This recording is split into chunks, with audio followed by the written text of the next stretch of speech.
છીએ ત્યારે એમાં ઘણી બધી સંઘર્ષ કરવા પડતા હોય છે, જેમાં હિતેશભાઈ અને શિલ્પાબેન ખૂબ સારી એવી મહેનત કરી રહ્યા છે અને અત્યારે હાલમાં એ લોકો એમની પાસે પોતાની ગાય છે તો એ ગાય આધારિત ખેતી કરે છે અને બીજું કે એમની ખેતીમાં જે નીંદણ કે કંઈ વસ્તુ થાય છે તો એનો એક સદુપયોગ કરીને પાછું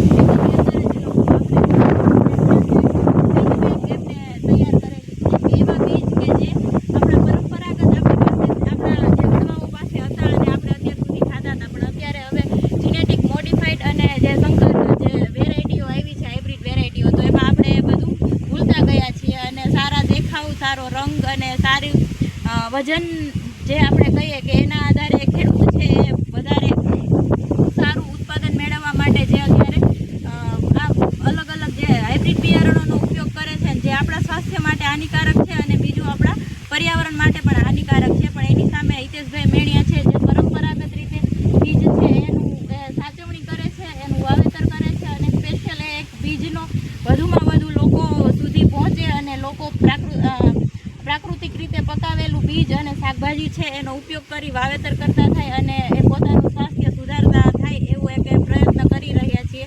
અને તમારે કોઈ પણને પણ જો દેશી શાકભાજીનું બિયારણ જોઈતું હોય તો એમાં લગભગ 25 થી 30 જેટલી વેરાયટીઓ છે અને એ પોતાનો એક એવો શોખ છે કે જે દર વર્ષે બીજા લોકો પાસેથી પણ વધુમાં વધુ દેશી બિયારણ પોતે મેળવે છે અને પોતે ઉગાડે છે અને એનું બીજ છે એ લોકો સુધી પહોંચાડે છે. તો કોઈ પણ મિત્રોને જોઈતું હોય તો તમને મળી શકે છે, એમના માટે હિતેશભાઈનો સંપર્ક કરી શકો છો. અને બીજું કે જે પ્રાકૃતિક ખેતીમાં એ લોકો મિલેટ્સ કરે છે, પછી ઘઉં છે અને ખાસ કરીને મગફળી છે અને મગફળીનું કાચી ઘાણીનું સિંગ તેલ છે એ પણ એ લોકો ઉત્પાદન કરે છે અને એમને પ્રાકૃતિક રીતે પકાવેલી હળદર છે તો હળદરનું વાવેતર કરી છે અને સોલાર ડ્રાયરમાં એમને ડ્રાય કરી અને હળદર પાવડર પણ બનાવે છે.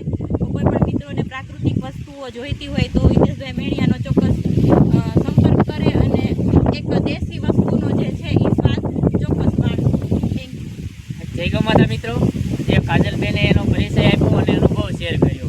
તો મિત્રો અમારા ફાર્મની વિઝિટ પણ તમે કરી શકો છો. જે અમે કહી રહ્યા છીએ તે ખુદ અમારા ફાર્મ ઉપર તમને જોવા મળશે. અલગ અલગ સિઝનવાર બધી વસ્તુ જોવા મળશે. તો અત્યારે અમે સિઝનવાર દેશી શાકભાજીના બીજા સિઝનવાર કીટ તૈયાર કરતા હોઈએ છીએ અને કોઈ પણ સિઝનની વસ્તુ તૈયાર થાય પ્રાકૃતિક એ પણ અમે ગ્રાહક સુધી એના ઘર સુધી કુરિયર દ્વારા પહોંચાડીએ છીએ. તો અમારો મોબાઈલ નંબર નોંધી લેજો 9724282825. મિત્રો આ વિડીયોને લાઇક શેર અને સબસ્ક્રાઈબર કરવાનું ભૂલતા નહીં, જેથી કરી અલગ અલગ મિત્રો બધા જોવે અને શુદ્ધ અને સ્વાસ્થ્ય માટે સારી વસ્તુ ખરીદી કરી શકે. જય ગૌ માતા. શિલ્પાબેન આરે વિડીયો બનાવવાનો હતો હિતેશભાઈ.